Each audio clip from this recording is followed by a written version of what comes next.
शेष होइछि त्रिस्तरीय पंचायत निर्वाचन पर नामांकन पत्र दाखल प्रक्रिया। एही निर्वाचन पर सारा राज्य में मोट 2,20,799 जन प्रार्थी नामांकन पत्र दाखल करिसेंती। सेमानक मध्यरे वार्ड मेंबर प्रार्थी रहिसेंती 1,56,087 जन। सरपंच पर 33,348 जन प्रार्थी नामांकन पत्र दाखल करिसेंती। सेहीपरि समिति सभ्य प्रार्थी भावे 27,475 नॉमिनेशन करिथिबा जणा पड़िछि।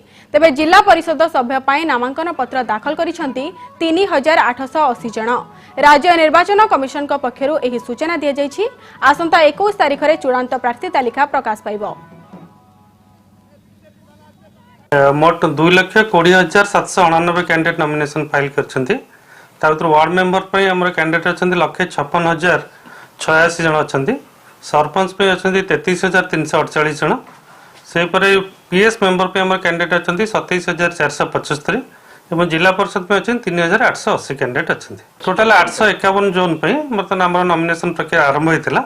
एबे जा इन्फॉर्मेशन हम पर अछि एति जन कैंडिडेट फाइल करछंती।